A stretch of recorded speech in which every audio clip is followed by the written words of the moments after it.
ഈ വീഡിയോ കാണുന്ന കുട്ടികൾ ഈ വീഡിയോ കാണുന്നുണ്ടെങ്കിൽ അതിൻ്റെ അർത്ഥം എന്താണ്? നിങ്ങൾ ഒരു സർക്കാർ ജോലി ലക്ഷ്യം വെക്കുന്ന ആളുകളാണ്.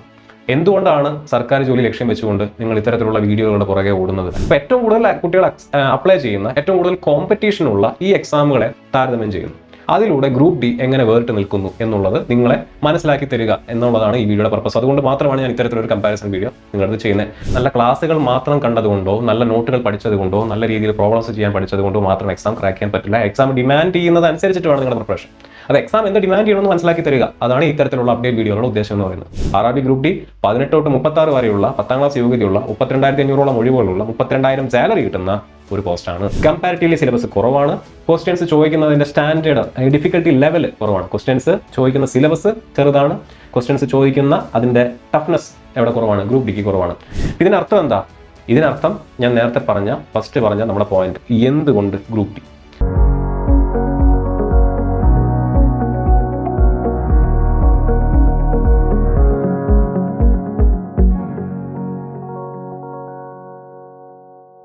ഹലോ ഫ്രണ്ട്സ്, എല്ലാ കൂട്ടുകാർക്കും സ്കോർ 11 മലയാളത്തിൻ്റെ മറ്റൊരു യൂട്യൂബ് സെഷനിലേക്ക് സ്വാഗതം. അപ്പോൾ ഇന്ന് RRB ഗ്രൂപ്പ് ഡി എക്സാമിൻ്റെ മറ്റൊരു അപ്ഡേറ്റ് വീഡിയോ ആയിട്ടാണ് ഞാൻ നിങ്ങളുടെ മുന്നിലേക്ക് വന്നിട്ടുള്ളത്. എന്തുകൊണ്ട് ഗ്രൂപ്പ് ഡി എന്ന് പറയുന്ന ഒരു ചോദ്യത്തിനുള്ള ഉത്തരം, അതാണ് ഈ വീഡിയോയിലൂടെ ഞാൻ നിങ്ങൾക്ക് പറഞ്ഞു തരാനായിട്ട് ഉദ്ദേശിക്കുന്നത്.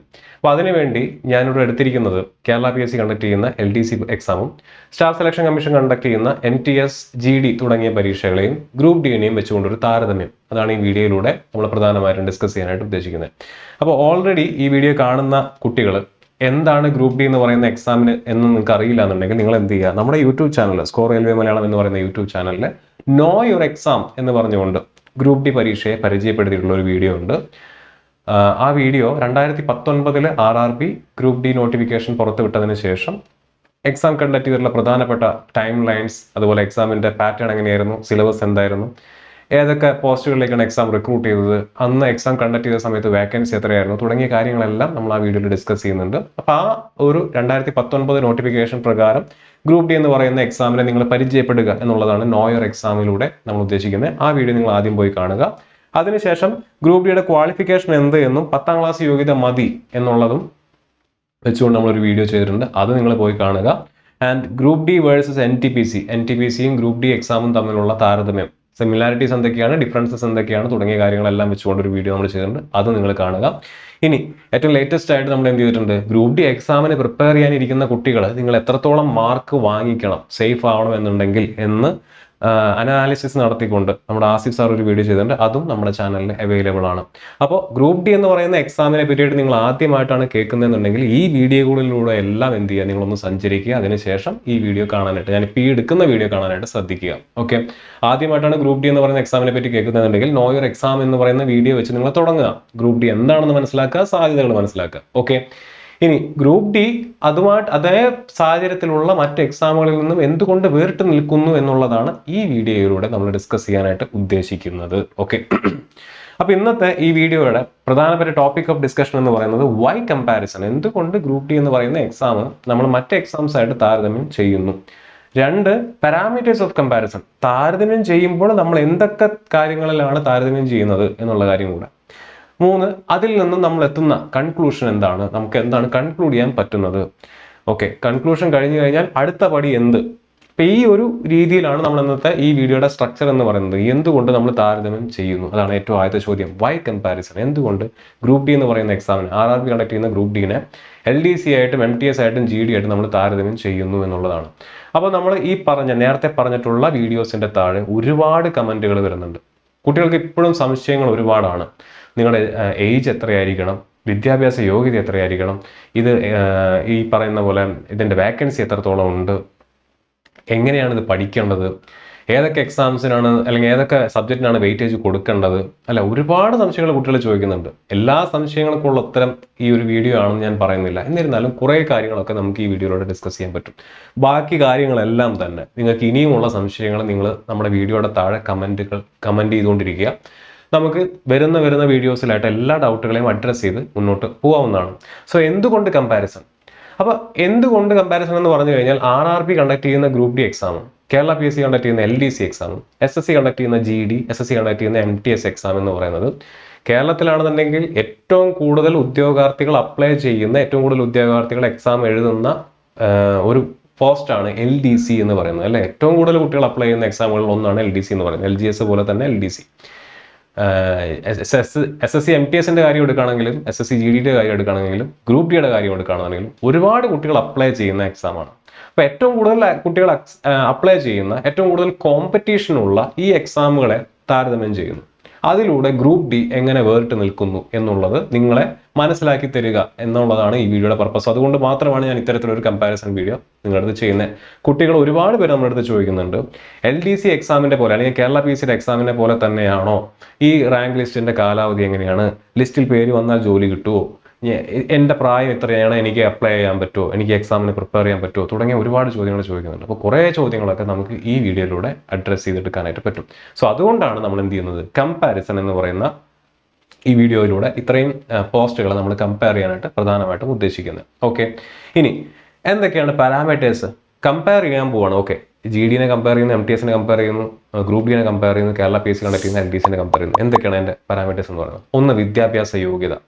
ഈ 4 എക്സാംസിൻ്റെയും educational qualification, minimum educational qualification എന്തായിരിക്കും എന്നുള്ളത്. 2, മിനിമം ഏജ് എത്രയായിരിക്കണം, എക്സാമിന് അപ്ലൈ ചെയ്യാൻ വരുന്ന ഉദ്യോഗാർത്ഥികൾ എത്ര ഏജ് ഉള്ളവർക്കാണ് ഈ എക്സാമിന് അപ്ലൈ ചെയ്യാനായിട്ട് പറ്റുന്നത്. 3, വേക്കൻസി, ഒഴിവുകൾ എത്രയാണ് ഈ പറയുന്ന 4 പോസ്റ്റുകൾക്കും. സാലറി, ശമ്പളം എത്രയാണ്, അല്ലെ? ഈ വീഡിയോ കാണുന്ന കുട്ടികൾ ഈ വീഡിയോ കാണുന്നുണ്ടെങ്കിൽ അതിൻ്റെ അർത്ഥം എന്താണ്? നിങ്ങൾ ഒരു സർക്കാർ ജോലി ലക്ഷ്യം വെക്കുന്ന ആളുകളാണ്. എന്തുകൊണ്ടാണ് സർക്കാർ ജോലി ലക്ഷ്യം വെച്ചുകൊണ്ട് നിങ്ങൾ ഇത്തരത്തിലുള്ള വീഡിയോകളുടെ പുറകെ ഓടുന്നത്? അല്ലെങ്കിൽ എന്തിനാണ് നിങ്ങൾ ഇത്രയും ഈ പറയുന്ന പോലെ GD എക്സാമിനായിക്കോട്ടെ, MTSനായിക്കോട്ടെ, ഗ്രൂപ്പ് ഡിക്ക് ആയിക്കോട്ടെ, കേരള PSC ആയിക്കോട്ടെ, നിങ്ങൾ ഇങ്ങനെ പഠിക്കുന്നത് എന്തിനാണ്? നിങ്ങൾ എന്തിനാണ് ഇത്തരത്തിലുള്ള വീഡിയോസ് കാണുന്നത്? ഒരു നല്ല ജോലി ഉറപ്പുവരുത്തുക, ജോബ് സെക്യൂരിറ്റി ഉറപ്പുവരുത്തുക, നല്ല ശമ്പളമുള്ള ഒരു ജോലി ഉറപ്പുവരുത്തുക. അതുപോലെ ആ ജോലി നേടുന്നതിലൂടെ അവരവരുടെ കുടുംബത്തിനൊരു അത്താണിയായിട്ട് മാറുക, സൊസൈറ്റിയിൽ ഒരു സ്റ്റാറ്റസ് നിലനിർത്തുക. അതിന് വേണ്ടിയിട്ടാണ് എല്ലാ കുട്ടികളും എന്ത് ചെയ്യുന്നത്, എക്സാമിന് വേണ്ടി പഠിക്കുന്നത്, അല്ലെ? അപ്പോൾ അതിൽ ഏറ്റവും ഇമ്പോർട്ടൻ്റ് ആയിട്ടുള്ള ഒരു ഘടകമാണ് സാലറി എന്ന് പറയുന്നത്. സർക്കാർ ജോലിക്ക് വേണ്ടി ഇത്രയും കഷ്ടപ്പെട്ട് ഇത്രയും കോമ്പറ്റീഷനുള്ള എക്സാംസിന് ഒരുപാട് ലക്ഷക്കണക്കിന് കോടിക്കണക്കിന് ആളുകൾ എക്സാം എഴുതുന്ന ഒരു പോസ്റ്റിന് അപ്ലൈ ചെയ്ത് പഠിക്കാനിരിക്കുമ്പോൾ അത് വെറുതെ ആയിരിക്കില്ലല്ലോ. അപ്പോൾ അതിന് സാലറി എത്ര കിട്ടും? അപ്പോൾ അതൊരു കമ്പാരിസൺ ക്രൈറ്റീരിയ ആണ്. ജോബ് നേച്ചർ ഒരു കമ്പാരിസൺ ക്രൈറ്റീരിയ ആണ്, അല്ലെ? GDയുടെ നേച്ചർ എന്തായിരിക്കും, MTSന്റെ നേച്ചർ എന്താണ്, PSC കണ്ടക്ട് ചെയ്യുന്ന LDCയുടെ നേച്ചർ എന്താണ്, ഗ്രൂപ്പ് ഡിയുടെ നേച്ചർ എന്താണ്? ജോബ് നേച്ചർ ഈ പറയുന്ന പോലെ നമ്മുടെ വീഡിയോസിന് താഴെ കുട്ടികൾ വന്ന് ചോദിക്കുന്നുണ്ട്, സ്ത്രീകൾക്ക് അപ്ലൈ ചെയ്യാൻ പറ്റുന്ന പോസ്റ്റാണോ ഗ്രൂപ്പ് ഡി? അപ്പോൾ അങ്ങനെയുള്ള ഒരുപാട് സംശയങ്ങൾ ഇപ്പോഴും കുട്ടികൾക്ക് നിൽക്കുന്നുണ്ട്. അതുകൊണ്ട് നമ്മൾ ജോബ് നേച്ചർ വെച്ചുകൊണ്ട് എന്ത് ചെയ്യും, ഒരു കമ്പാരിസൺ നടത്തും. റിക്രൂട്ട്മെന്റ് പ്രോസസ്സ്, അല്ലേ? ഇപ്പം എത്ര സ്റ്റേജ് ആണ് ഈ എക്സാമിനുള്ളത്? ഒന്നാമത്തെ വെറുതെ ഒരു എന്താ പറയുക, ഒരു കമ്പ്യൂട്ടർ ബേസ്ഡ് ടെസ്റ്റ് കഴിഞ്ഞാൽ ജോലി ഉറപ്പാണോ, അല്ലെങ്കിൽ ആ ടെസ്റ്റിൽ നല്ലോണം പെർഫോം ചെയ്താൽ ജോലി കിട്ടുമോ എന്നുള്ള കാര്യം അവിടെ ഈ പറയുന്ന പോലെ കുട്ടികൾ ചോദിക്കുന്നുണ്ട്. എക്സാമിന്റെ സിലബസ് എന്താണ്, ഡിഫിക്കൽട്ടി ലെവൽ എന്താണ്? ഈ 4 എക്സാമിനും ഒരുപോലെ പഠിച്ചാൽ മതിയോ? ഈ 4 എക്സാമിന് ഡിഫിക്കൽട്ടി ലെവൽ സെയിം ആണോ? ഇതിലെല്ലാത്തിനും മാത്സ്, റീസണിങ്, ഇംഗ്ലീഷ്, GK തുടങ്ങിയ പാട്ടുകൾ ഉണ്ടെങ്കിൽ അതിന് ചോദിക്കുന്ന ചോദ്യങ്ങളുടെ നിലവാരം എത്രത്തോളം ഉണ്ട്? ഇതെല്ലാം നിങ്ങൾക്ക് സംശയമുള്ള കാര്യങ്ങളാണ്. അപ്പം ഈ പറയുന്ന 7 പാരാമീറ്റേഴ്സിനെ വെച്ചുകൊണ്ട് 7 പാരാമീറ്റേഴ്സിന് ഈ 4 എക്സാമും തമ്മിലുള്ള താരതമ്യം, അതാണ് നമ്മൾ ഇന്നത്തെ വീഡിയോയിലൂടെ ഉദ്ദേശിക്കുന്നത്. അപ്പോൾ നിങ്ങൾ ശ്രദ്ധിച്ച് കേൾക്കുക, നിങ്ങളുടെ സാധ്യതകൾ മനസ്സിലാക്കുക. ഞാൻ ഓൾറെഡി പറഞ്ഞ പോലെ ഈ വീഡിയോ നിങ്ങൾ ഇത്രത്തോളം കാണുന്നുണ്ടെങ്കിൽ, ഞാൻ ഈ പറയുന്ന നിമിഷം വരെ നിങ്ങൾ ഈ വീഡിയോ കണ്ടിട്ടുണ്ടെങ്കിൽ നിങ്ങൾക്ക് ജോലി അത്യാവശ്യമാണ്, അല്ലേ?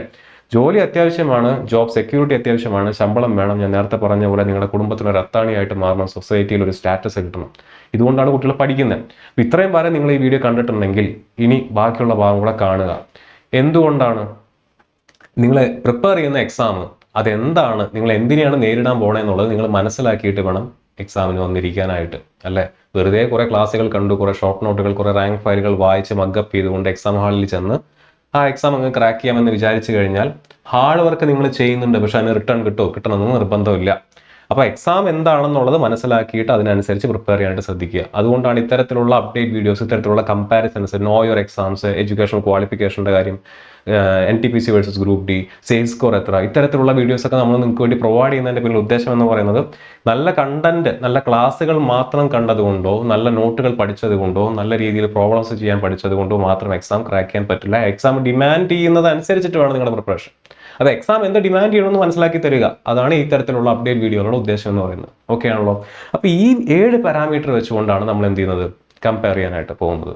അതിൽ ഓരോരോ പാരാമീറ്റേഴ്സ് വെച്ചുകൊണ്ട് നമുക്ക് നോക്കാം. ആദ്യത്തെ കമ്പാരിസൺ എന്ന് പറയുന്നത് എഡ്യൂക്കേഷണൽ ക്വാളിഫിക്കേഷൻ ആണ്. വളരെ സിമ്പിൾ ആയിട്ടുള്ള ഒരു ക്വാളിഫിക്കേഷൻ ആണ്. നിങ്ങൾക്ക് എല്ലാവർക്കും അറിയാം, ഈ പറയുന്ന എല്ലാ എക്സാമിനും നിലവിലെ സാഹചര്യത്തിൽ എന്താണ് മിനിമം വിദ്യാഭ്യാസ യോഗ്യത? 10ാം ക്ലാസ് മതി എന്ന് പറഞ്ഞാൽ 10 പാസ്സായതിന്റെ സർട്ടിഫിക്കറ്റ് കൈവശമുള്ളവർക്ക് എഴുതാൻ പറ്റുന്ന എക്സാമാണ് SSC MTS, SSC GD, Kerala PSC LDC, RRB conduct ചെയ്യുന്ന ഗ്രൂപ്പ് ഡി എക്സാം അല്ലെ. SSC MTSന്റെ ആ 2024 നോട്ടിഫിക്കേഷൻ, SSC MTS 2024 നോട്ടിഫിക്കേഷൻ പുറത്തു വിട്ടപ്പോൾ അതിൽ ക്വാളിഫിക്കേഷനുമായിട്ട് ബന്ധപ്പെട്ട് എഴുതിയിരിക്കുന്ന ആ സ്റ്റേറ്റ്മെന്റ്, അത്തരത്തിലുള്ള സ്റ്റേറ്റ്മെന്റ്സ് ആണ് ഞാനിവിടെ എന്ത് ചെയ്തിരിക്കുന്നത്, നിങ്ങളുടെ മുന്നിൽ എഴുതി പ്രസന്റ് ചെയ്തിരിക്കുന്നത്. മെട്രിക്കുലേഷൻ ആണ് അവർ പറയുന്നത് MTSന്. GD പറയുന്നത് മെട്രിക്കുലേഷൻ ഓർ 10th എന്നാണ് പറയുന്നത്. കേരള PSC പറയുന്നത് SSLC എക്സാമിനേഷൻ പാസ് ചെയ്യുക അല്ലെങ്കിൽ ഇക്വലൻസി വേണമെന്നാണ് പറയുന്നത്. Group D 10th pass qualification അല്ലെങ്കിൽ ITI certification or in equivalent certification. ഇതുമായിട്ട് ബന്ധപ്പെട്ട കോൺട്രവേഴ്സി കുറച്ച് കാലമായിട്ടുണ്ടായിരുന്നു. ഫൈനലി RRB അതിനകത്തൊരു എന്ത് ചെയ്തിരിക്കുകയാണ്, ഒരു ക്ലാരിറ്റി വരുത്തിയിരിക്കുകയാണ്. എന്താണ്, 10ാം ക്ലാസ് യോഗ്യതയുള്ളവൻ എന്ത് ചെയ്യാം, ഗ്രൂപ്പ് ഡി എക്സാം ഇനി മുതൽ അപ്ലൈ ചെയ്യാം എന്നുള്ളതിനകത്ത് ഒരു ക്ലാരിറ്റി വരുത്തിയിരിക്കുകയാണ്. അപ്പോൾ ഈ 4 എക്സാമിനും 4 പോസ്റ്റിനും എന്ത് മതി, 10th വിദ്യാഭ്യാസ യോഗ്യത മതി. 10ാം ക്ലാസ് യോഗ്യതയുള്ള എല്ലാവർക്കും ഈ എക്സാമിന് അപ്ലൈ ചെയ്യാം. ആ സ്റ്റേറ്റ്മെന്റ് കംപ്ലീറ്റ്ലി കറക്റ്റ് ആണോ? അല്ല. എന്താ കാരണം? Minimum age. ഓക്കെ, നിങ്ങളുടെ കൈവശം 10ാം ക്ലാസ് സർട്ടിഫിക്കറ്റ് ഉണ്ട്. 10ാം ക്ലാസ് സർട്ടിഫിക്കറ്റ് ഉള്ള എല്ലാവർക്കും ചെന്നിട്ട് ഈ പറഞ്ഞ എല്ലാ എക്സാം അപ്ലൈ ചെയ്യാൻ പറ്റുമോ? ഇല്ല. നോക്കൂ, SSC MTS എന്ന് പറയുന്ന എക്സാമിന് എത്ര മതി? 18 വയസ്സ് മുതൽ 25 വയസ്സ് വരെയുള്ള ആളുകൾക്ക് മാത്രമേ MTSന് അപ്ലൈ ചെയ്യാൻ പറ്റുള്ളൂ. അല്ലെങ്കിൽ 18 വയസ്സ് മുതൽ 27 വയസ്സ് വരെയുള്ള ആളുകൾക്കാണ് അതിനകത്ത് MTSന്റെ കൂടെ നടത്തുന്ന ഹവിൽദാറിലേക്കോ അല്ലെങ്കിൽ റവന്യൂ ഡിപ്പാർട്ട്മെന്റിലേക്ക് നടത്തുന്ന ഏതാനും MTS പോസ്റ്റുകളിലേക്കോ അപ്ലൈ ചെയ്യാനായിട്ട് പറ്റുള്ളൂ. എന്ന് പറഞ്ഞാൽ 18 വയസ്സ് മുതൽ 27 വയസ്സ് അതിനകത്ത് പ്രായപരിധിയുള്ള ജനറൽക്കാർക്ക് മാത്രമാണ് MTS പരീക്ഷ അപ്ലൈ ചെയ്യാനായിട്ട് പറ്റുന്നത്. 18നും 27നും ഇടയിലുള്ള ജനറൽക്കാർക്ക്. നിങ്ങൾക്ക് എല്ലാവർക്കും ഈ പറഞ്ഞ എല്ലാ എക്സാമിനും GDക്ക് ആയിക്കോട്ടെ, കേരള PSCക്ക് ആയിക്കോട്ടെ, ഗ്രൂപ്പ് ഡിക്ക് ആയിക്കോട്ടെ, OBCക്കാരാണെന്നുണ്ടെങ്കിൽ അപ്പർ ഏജ് ലിമിറ്റിന്റെ കൂടെ ഒരു 3 ഇയർ ഏജ് റിലാക്സേഷനും, SC ST കാരാണെന്നുണ്ടെങ്കിൽ ഒരു 5 വർഷം ഏജ് റിലാക്സേഷനും ഉണ്ടായിരിക്കും. അതിൽ എല്ലാ എക്സാമും ഒരുപോലെ തന്നെയാണ്, മാറ്റമൊന്നുമില്ല. ഇനി SSC GD എടുക്കുകയാണെന്നുണ്ടെങ്കിലോ 18 വയസ്സ് മുതൽ 23 വയസ്സ് വരെയാണ് GDയുടെ വിദ്യാഭ്യാസ യോഗ്യത. 18 വയസ്സ് മുതൽ 23 വയസ്സ് വരെ. കേരള PSC ആണെന്നുണ്ടെങ്കിൽ 18 വയസ്സ് മുതൽ 36 വയസ്സ് വരെ. ഗ്രൂപ്പ് ഡി 18 വയസ്സ് മുതൽ 33 വയസ്സ് വരെയാണ് ലാസ്റ്റ് നോട്ടിഫിക്കേഷനിൽ കൊടുത്തിരിക്കുന്നത്. പക്ഷേ RRB 2024 ടെന്റേറ്റീവ് കലണ്ടർ ഇട്ട് നടത്തിയിട്ടുള്ള എല്ലാ എക്സാംസും, ഫസ്റ്റ് കണ്ടക്ട് ചെയ്ത ALP, പിന്നെ കണ്ടക്ട് ചെയ്യാൻ പോകുന്ന technician grade 1, grade 3, junior engineer, NTPC graduate, NTPC under graduate, RPF SI, RPF constable, ഈ പറഞ്ഞ എല്ലാ പോസ്റ്റിനും, പാരാമെഡിക്കൽ ആയിക്കോട്ടെ, മിനിസ്ട്രിയൽ ലെവലിലുള്ള എക്സാംസ് ആയിക്കോട്ടെ, എല്ലാ പോസ്റ്റിനും എന്ത് കൊടുത്തിട്ടുണ്ട്? എക്സ്ട്രാ 3 ഇയർ 2024 കലണ്ടർ പ്രകാരം എന്ത് ചെയ്തിട്ടുണ്ട്, കൊടുത്തിട്ടുണ്ട്. എന്താ കാരണം? കൊറോണ കാരണം. അപ്പോൾ അത് ഈ വർഷത്തെ മാത്രം പ്രത്യേകതയാണ്. ഈ വരുന്ന ഗ്രൂപ്പ് ഡി നോട്ടിഫിക്കേഷനിൽ നിങ്ങളുടെ പ്രായപരിധി എത്രയായിരിക്കും? 18 വയസ്സ് മുതൽ 36 വയസ്സ് വരെയുള്ള ജനറൽക്കാർക്ക് എന്ത് ചെയ്യാം? ഗ്രൂപ്പ് ഡി എക്സാം കണ്ടക്ട് ചെയ്യാൻ പറ്റും. എന്ന് പറഞ്ഞാൽ ഒരു 3 വർഷം നിങ്ങൾക്ക് എക്സ്ട്രാ കിട്ടി. അപ്പോൾ 36 വയസ്സ് വരെ പ്രായപരിധിയുള്ള കുട്ടികൾക്ക് ഇതൊരു സുവർണാവസരമാണ്. 33നും 36നും ഇടയിലുള്ള ആളുകൾക്ക് ഇനി ഇങ്ങനെ ഒരു ചാൻസ് കിട്ടില്ല. അപ്പോൾ ആ ചാൻസ് മാക്സിമം യൂസ് ചെയ്യാനായിട്ട് ശ്രദ്ധിക്കാം. അപ്പം മിനിമം ഏജ് വെച്ച് നോക്കുമ്പോൾ നിങ്ങൾക്ക് ഓൾറെഡി കേരള PSCയും ഗ്രൂപ്പ് ഡിയും വേറിട്ട് നിൽക്കുന്നു എന്ന് കാണാം അല്ലെ. 10ാം ക്ലാസ് യോഗ്യതയുള്ള 36 വയസ്സ് വരെ പ്രായപരിധി ഉള്ള ജനറൽക്കാർക്ക് എക്സാം എഴുതാൻ പറ്റുന്ന 2 എക്സാംസ് ആണ് കേരള PSCയും ഗ്രൂപ്പ് ഡിയും. അപ്പോൾ ഈ പറഞ്ഞ 27ന് മുകളിലുള്ള 23ന് മുകളിലുള്ള ആളുകൾക്ക് കൂടെ എവിടെ അപ്ലൈ ചെയ്യാം? കേരള PSCയിലും RRB ഗ്രൂപ്പ് ഡിയിലും അപ്ലൈ ചെയ്യാം. ഓക്കെ, അപ്പോൾ ആദ്യത്തെ 2 ക്രൈറ്റീരിയ ക്ലിയർ ആയ, 2 പോസ്റ്റ് പാരാമീറ്റേഴ്സ് ക്ലിയർ ആയ. ഇനി മൂന്നാമത്തെ എന്താണ്? വേക്കൻസി. MTSന്റെ കാര്യം എടുക്കുകയാണെന്നുണ്ടെങ്കിൽ MTSന് മാത്രമുള്ള വേക്കൻസി 4887 ആണ്. ഹവിൽദാർ അതിനുള്ള വേക്കൻസി 3439. രണ്ടും കൂടെ ചേർത്ത് ഏകദേശം 9000 വേക്കൻസിയാണ് SSC MTSനകത്തുള്ളത്. 18 വയസ്സ് മുതൽ 27 വയസ്സ് വരെ പ്രായപരിധിയുള്ള 10ാം ക്ലാസ് യോഗ്യതയുള്ള MTSന് 9000 വേക്കൻസി. ഓക്കെ, MTS നമ്മൾ മാറ്റിവെച്ചു. ഇനി 18 വയസ്സ് മുതൽ 23 വയസ്സ് വരെ പ്രായപരിധിയുള്ള 10ാം ക്ലാസ് യോഗ്യതയുള്ള SSC GDയുടെ അവസ്ഥ എന്താണ്? അതിനകത്ത് ഏകദേശം 39,000-ഓളം ഒഴിവുണ്ട്. 39,000-ഓളം ഒഴിവുണ്ട്. ഒഴിവ് കമ്പാരിറ്റീവ്ലി കൂടുതലാണ്, അല്ലെങ്കിൽ ഏറ്റവും കൂടുതലാണെന്ന് നമുക്ക് പറയാം. പക്ഷെ പ്രായപരിധി എത്രയേ ഉള്ളൂ? 18 വയസ്സ് മുതൽ 23 വയസ്സ് വരെ പ്രായപരിധി ഉള്ളൂ. ഏതിന്? SSC GDക്ക്. കേരള PSCയുടെ കാര്യം എടുക്കുകയാണെന്നുണ്ടെങ്കിൽ നിങ്ങൾക്ക് എല്ലാവർക്കും അറിയാവുന്നതാണ്. PSC എക്സാം എഴുതുന്ന എല്ലാ കുട്ടികൾക്കും അറിയാം. മിക്കവാറും പോസ്റ്റുകൾക്ക് കേരള PSC നോട്ടിഫിക്കേഷൻ കൊടുക്കുന്ന എന്താണ്? ആന്റിസിപ്പേറ്റഡ് വാക്കൻസി എന്നാണ്. അത് എന്ന് പറഞ്ഞാൽ കേരള PSCക്കോ എക്സാം എഴുതാൻ പോകുന്ന ഉദ്യോഗാർത്ഥികൾക്കോ അറിയില്ല എത്ര വേക്കൻസി ഉണ്ടായിരിക്കും എന്നുള്ളത്. അപ്പം നിങ്ങൾ എത്ര വേക്കൻസിയിലേക്കാണ് എക്സാം എഴുതാൻ പോകണമെന്നുള്ളത് അറിയാതെ എക്സാമിനേഷൻ ഹാളിലേക്ക് ചെന്നിരിക്കുന്ന എക്സാമാണ് എന്ത്? കേരള PSC എന്ന് പറയുന്നത്. നന്നായിട്ട് പ്രിപ്പയർ ചെയ്യുന്ന, നല്ല രീതിയിൽ മാർക്കുകൾ വാങ്ങിക്കുന്ന കുട്ടികൾക്ക് പോലും ചിലപ്പോൾ എക്സാം എഴുതി കഴിയുമ്പോൾ എന്ത് ചെയ്യാൻ പറ്റില്ല? ലിസ്റ്റിനകത്ത് വരാൻ പറ്റില്ല. കാരണം എന്താ? വേക്കൻസി കുറവായിരിക്കും. അല്ലേ? അപ്പോൾ അതാണ് കേരള പി എസ് സിയുടെ അവിടെയുള്ള ഒരു ഡ്രോബാക്ക് എന്ന് പറഞ്ഞാൽ. എന്നാൽ RRB ഗ്രൂപ്പ് ഡി നിലവിലെ സാഹചര്യത്തിൽ 32,438 വേക്കൻസീസ് ഉണ്ടെന്നാണ് പറയുന്നത്. 32,438 വേക്കൻസീസ് ആണ് RRB ഗ്രൂപ്പ് ഡിക്ക് നിലവിലെ സാഹചര്യത്തിലുള്ള വേക്കൻസീസ്. ആൻഡ് RRB ഇതുവരെ കണ്ടക്ട് ചെയ്തിട്ടുള്ള പ്രധാനപ്പെട്ട എക്സാംസ് ഒക്കെ നോക്കിക്കഴിഞ്ഞാൽ ALP ആയിക്കോട്ടെ, ടെക്നീഷ്യൻ ആയിക്കോട്ടെ, ടെക്നീഷ്യൻ ഗ്രേഡ് 3 ആയിക്കോട്ടെ, ജൂനിയർ എഞ്ചിനീയർ എക്സാം ആയിക്കോട്ടെ, വേക്കൻസിയിൽ എന്ത് ചെയ്തിട്ടുണ്ട്, ഒരു അപ്ഡേഷൻ നോട്ടിഫിക്കേഷൻ വന്നതിന്റെ പുറകെ തന്നെ വരാറുണ്ട്. എന്ന് പറഞ്ഞാൽ വേക്കൻസി ഈ 32,438 നിന്നും കൂടാനുള്ള സാധ്യതയും ഉണ്ട്. അപ്പോൾ 10ാം ക്ലാസ് യോഗ്യതയുള്ള 18 വയസ്സ് മുതൽ 36 വയസ്സ് വരെ ഉള്ള ആളുകൾക്ക് അപ്ലൈ ചെയ്യാൻ പറ്റുന്ന 32,000 ഒഴിവുകളുള്ള ഒരു എക്സാമാണ് RRB ഗ്രൂപ്പ് ഡി. നമ്മൾ 3 പാരാമീറ്റേഴ്സ് നോക്കി കഴിഞ്ഞപ്പോൾ ഗ്രൂപ്പ് ഡി അപ്പോഴും എന്ത് ചെയ്യാണ്, ഒരു പടി മുന്നിൽ നിൽക്കുന്നതായിട്ട് നമുക്ക് കാണാനായിട്ട് സാധിക്കും. ഇനി നാലാമത്തെ, ഞാൻ നേരത്തെ പറഞ്ഞ ക്രൈറ്റീരിയ, ഏറ്റവും ഇമ്പോർട്ടൻ്റ് ആയിട്ടുള്ള ക്രൈറ്റീരിയ ആണ് സാലറി എന്ന് പറയുന്നത്. SSC MTS, SSC GD, RRB group D എന്ന് പറയുന്ന 3 സെൻട്രൽ ഗവൺമെന്റ് ജോലികളായതുകൊണ്ട് തന്നെ, ലെവൽ 1 തസ്തികയിലുള്ള പോസ്റ്റുകളായതുകൊണ്ട് തന്നെ 3ന്റെയും സാലറി എത്രയാണ്, 32,000 ആണ്. കേരള പി എസ് സിയുടെ നിലവിലെ സാഹചര്യത്തിലെ സാലറി എന്ന് പറയുന്നത്, LDCയുടെ സാലറി എന്ന് പറയുന്നത് ഇൻ ഹാൻഡ് ഒരു 27,000 സാലറി കിട്ടാനാണ് സാധ്യത. 26,500 ബേസിക് എന്ന് പറയുന്നത്. DA 12% കൂട്ടിയിട്ടുണ്ട്. മറ്റ് ഡിഡക്ഷൻസും NPS ഇൻഷുറൻസും എല്ലാം ഡിഡക്ട് ചെയ്ത് കഴിഞ്ഞാൽ ഏകദേശം 27,000 രൂപയാണ് കേരള പി എസ് സിയിൽ നിങ്ങളുടെ കൈവശം കിട്ടാനുള്ളത്. അപ്പോൾ സാലറിയിലും ഗ്രൂപ്പ് ഡി തന്നെയാണ് മുകളിൽ നിൽക്കുന്നത്, അല്ലേ? നമ്മൾ 4 പാരാമീറ്റേഴ്സ് നോക്കിയപ്പോഴും ഗ്രൂപ്പ് ഡി തന്നെയാണ് മുന്നിൽ നിൽക്കുന്നത്. ഓഫ് കോഴ്സ് GD ക്കും MTS-നും ഈ പറഞ്ഞ സാലറി ഉണ്ട്. പക്ഷേ MTS-ന്റെ പ്രത്യേകത എന്താ? MTS-ന് 27 വയസ്സ് വരെയുള്ളൂ, വേക്കൻസി 9,000 ഉള്ളൂ. GD-യുടെ പ്രത്യേകത എന്താ? GD-ക്ക് 23 വയസ്സ് വരെയുള്ളൂ, വേക്കൻസി കൂടുതലാണെങ്കിലും 23 വയസ്സ് വരെയുള്ള കുട്ടികൾക്ക് എന്ത് ചെയ്യാൻ പറ്റുള്ളൂ, GD എഴുതാൻ പറ്റുള്ളൂ. RRB ഗ്രൂപ്പ് ഡി 18 തൊട്ട് 36 വരെയുള്ള 10ാം ക്ലാസ് യോഗ്യതയുള്ള 32,500 ഒഴിവുകളുള്ള 32,000 സാലറി കിട്ടുന്ന ഒരു പോസ്റ്റാണ്. ഓക്കെ, ഇനി ജോബ് നേച്ചർ. ഇത് ഒരുപാട് കുട്ടികളെ ചോദിക്കുന്നതാണ്. RRB ഗ്രൂപ്പ് ഡി കട്ടിപ്പണിയാണല്ലോ സാറേ, അങ്ങനെ ഒരുപാട് പേര് പറയുന്നുണ്ട്. നല്ല പണിയാണല്ലോ, ഫീൽഡ് വർക്ക് ആയിരിക്കുമോ, വെയിൽ കൊള്ളേണ്ടി വരുമോ, മഴ കൊള്ളേണ്ടി വരുമോ? ഒരു ഗവൺമെന്റ് ജോലിയാണ് നിങ്ങളുടെ ഉദ്ദേശം എന്നുണ്ടെങ്കിൽ നിങ്ങൾ ഈ പറയുന്ന ജോലിയുടെ നേച്ചർ, ജോലിയുടെ സ്വഭാവം ഒരു പരിധി വിട്ട് നോക്കുന്നതിൽ അർത്ഥമില്ല. ജോബ് സെക്യൂരിറ്റിയാണ് നിങ്ങൾക്ക് വേണ്ടതെന്നുണ്ടെങ്കിൽ 10ാം ക്ലാസ് യോഗ്യതയുള്ള ഒരു പരീക്ഷയാണ്. നിങ്ങൾ ചിലപ്പോൾ ഇതിനേക്കാൾ കൂടുതൽ ഉയർന്ന വിദ്യാഭ്യാസ യോഗ്യതയുള്ള കുട്ടികളായിരിക്കാം. അപ്പോൾ എൻട്രി ലെവലിലുള്ള ഈ പോസ്റ്റ് ഗ്രൂപ്പ് ഡി എക്സാം എഴുതി നിങ്ങൾ കയറുക. അതിനുശേഷം നിങ്ങളുടെ വിദ്യാഭ്യാസ യോഗ്യത എന്താണ് എന്ന് മനസ്സിലാക്കിയതിനു ശേഷം എന്ത് ചെയ്യുക, അതിന് ഇക്വലന്റ് ആയിട്ടുള്ള ഡിപ്പാർട്ട്മെന്റ് ടെസ്റ്റുകൾ എഴുതി പ്രൊമോഷൻ നേടി സെക്യൂർ ആവാനായിട്ട് ശ്രമിക്കുക. അങ്ങനെയാണ് വേണ്ടത്. ഓക്കെ, അപ്പോൾ SSC MTS-ന്റെ കാര്യം എടുക്കുകയാണെന്നുണ്ടെങ്കിൽ, SSC MTS-ഉം ഹവിൽദാർ കണ്ടക്ട് ചെയ്യുന്ന കാര്യങ്ങൾ എടുക്കുകയാണെന്നുണ്ടെങ്കിൽ അതിനകത്ത് പ്രധാനമായിട്ട് മൾട്ടി ടാസ്കിങ് സ്കില്ലാണ് നിങ്ങൾക്ക് വേണ്ടത്. അപ്പം peon, Gardner, watchman, junior operator, gate keepers, drafting തുടങ്ങിയ പോസ്റ്റുകളിലേക്കാണ് MTS കണ്ടക്ട് ചെയ്യുന്നത്. SSC GD-യുടെ കാര്യം എടുക്കുകയാണെന്നുണ്ടെങ്കിൽ GD എന്ന് പറഞ്ഞതിൻ്റെ എക്സ്പാൻഷൻ തന്നെ നോക്കുക, ജനറൽ ഡ്യൂട്ടി കോൺസ്റ്റബിൾ ആണ്. എന്ന് പറഞ്ഞാൽ പാരാമിലിറ്ററി ഫോഴ്സുകളായിട്ടുള്ള ITBP, CISF, CAPF, BSF തുടങ്ങിയ പാരാമിലിറ്ററി ഫോഴ്സുകളിലേക്കുള്ള ജനറൽ ഡ്യൂട്ടി കോൺസ്റ്റബിൾ ആയിട്ടാണ് നിങ്ങൾ കയറുന്നത്. ഇപ്പോൾ ജനറൽ ഡ്യൂട്ടി എന്ന് പറയുമ്പോൾ നിങ്ങൾക്ക് അലോട്ട് ചെയ്ത് തരുന്നത് ഏത് ഡിപ്പാർട്ട്മെന്റ് ആണോ, ഏത് സംഭവമാണോ അവിടെ എല്ലാം പ്രൊവൈഡ് ചെയ്യുന്ന ഡ്യൂട്ടീസ് നിങ്ങൾ ചെയ്തേ പറ്റൂ. And you should be available 24/7, 24 മണിക്കൂർ, ആഴ്ചയിൽ 7 ദിവസവും നിങ്ങൾ അവൈലബിൾ ആയിരിക്കണം. എപ്പോൾ ഡ്യൂട്ടി കോൾ വരുന്നോ ആ സമയത്ത് നിങ്ങളവിടെ പ്രസന്റ് ആയിരിക്കണം. അപ്പോൾ അതാണ് SSC GD-യുടെ പ്രത്യേകത. SSC MTS-ന്റെ ജോബ് നേച്ചർ നമ്മൾ പറഞ്ഞു. ഇവിടെ കേരള പി എസ് സി വേറിട്ട് നിൽക്കുന്നു. കേരള പി എസ് സി എന്ന് പറയുന്നത് നമുക്കറിയാം, നമ്മളെല്ലാവരും സ്വപ്നം കാണുന്ന ഒരു സർക്കാർ ജോലി. കാരണം എന്താ? രാവിലെ 10 മണിക്ക് പോകുന്നു, 5 മണിക്ക് വരുന്നു. വേറെ പ്രത്യേകിച്ച് ഓവർ ടൈം ഇല്ല, നൈറ്റ് ഡ്യൂട്ടി ഇല്ല, അല്ലെ, എക്സ്ട്രാ ഡ്യൂട്ടി ഇല്ല. അപ്പോൾ Kerala P S C LDC എന്ന് പറയുന്നത് ഈ പറഞ്ഞ പോലെ ക്ലറിക്കൽ നേച്ചർ ഉള്ളതായതുകൊണ്ട് തന്നെ രാവിലെ തൊട്ട് വൈകുന്നേരം വരെ സാധാരണ ഓഫീസ് ടൈമിൽ വർക്ക് ചെയ്യുന്ന ഒരു ജോബ് നേച്ചറാണ് ഇവിടെ ഉള്ളത്, LDCക്ക് ഉള്ളത്. ഗ്രൂപ്പ് ഡിയുടെ പ്രത്യേകത എന്താ?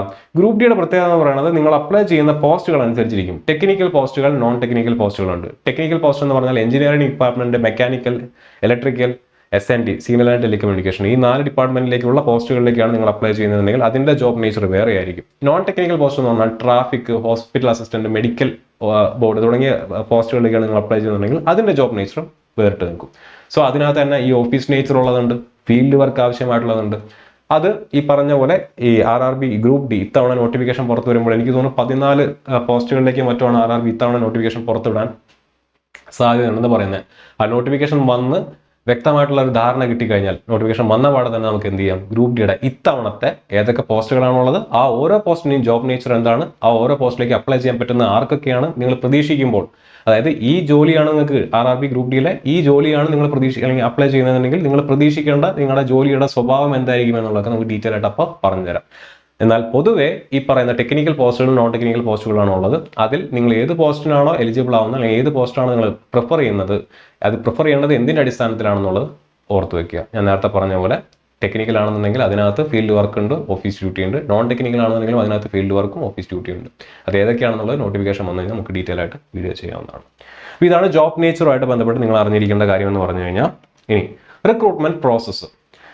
SSC MTSൽ MTS പരീക്ഷയ്ക്കാണ് നിങ്ങൾ പ്രിപ്പയർ ചെയ്യുന്നതെന്നുണ്ടെങ്കിൽ എന്ത് ചെയ്യും, നിങ്ങൾക്ക് ഒരു കമ്പ്യൂട്ടർ ബേസ്ഡ് ടെസ്റ്റ് ഉണ്ടായിരിക്കും, CBT.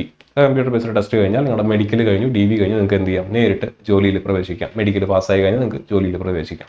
ഹവിൽദാർ പോസ്റ്റ് ആണെന്നുണ്ടെങ്കിൽ CBT കഴിഞ്ഞാൽ നിങ്ങൾക്ക് PETയും PSTയും ഉണ്ട്. PET എന്ന് പറഞ്ഞാൽ ഫിസിക്കൽ എഫിഷ്യൻസി ടെസ്റ്റ് ആണ്. അതിനകത്താണ് ഈ ഓട്ടം ചാട്ടമൊക്കെ വരുന്നത്. PST എന്ന് പറഞ്ഞാൽ എന്താണ്, നിങ്ങളുടെ ഫിസിക്കൽ സ്റ്റാൻഡേർഡ് ടെസ്റ്റ് ചെയ്യുന്നു. നിങ്ങളുടെ ഹൈറ്റ്, നിങ്ങളുടെ വെയിറ്റ്, ചെസ്റ്റ് മെഷർമെന്റ് തുടങ്ങിയ കാര്യങ്ങൾ ഒരു മിനിമം ക്രൈറ്റീരിയ ഉണ്ട്. ആ ക്രൈറ്റീരിയ സാറ്റിസ്ഫൈ ചെയ്യുന്നതാണോ ചെക്ക് ചെയ്യുന്നുണ്ട്. അതാണ് PST. PETയും PSTയും കഴിഞ്ഞതിന് ശേഷമാണ് എന്ത് വരുന്നത്, മെഡിക്കലും DVയും വരുന്നത്. ആൻഡ് PET ആൻഡ് PST എന്ന് പറയുന്നത് ക്വാളിഫയിങ് നേച്ചറാണ്. നിങ്ങളുടെ മാർക്ക്, റാങ്ക് നിശ്ചയിക്കുന്ന മാർക്ക് ഈ എക്സാമിനോടുള്ള മാത്രമാണ്. ഇത് നിങ്ങൾ ക്വാളിഫൈ ചെയ്താൽ മതി. അതിനുശേഷം മെഡിക്കൽ, അതിനുശേഷം DV. ഇതാണ് SSC MTSന്റെ അവസ്ഥ. GDയുടെ അവസ്ഥ എന്ന് പറഞ്ഞാൽ ഹവിൽദാറിന്റെ അതേപോലെ തന്നെയാണ് GD എന്ന് പറയുന്നത്. CBT ഉണ്ടാവും, PET ഉണ്ടാവും, PST ഉണ്ടാവും, മെഡിക്കൽ ഉണ്ടാവും, DV ഉണ്ടാവും. കേരള PSC ഈ കാര്യത്തിൽ വേറിട്ട് നിൽക്കുന്നു. കാരണം കമ്പ്യൂട്ടർ ബേസ്ഡ് ടെസ്റ്റ് അല്ല, OMR ടെസ്റ്റ് ആണ്. ഇപ്പോഴും ബബിൾ ചെയ്തുകൊണ്ടിരിക്കുകയാണ്.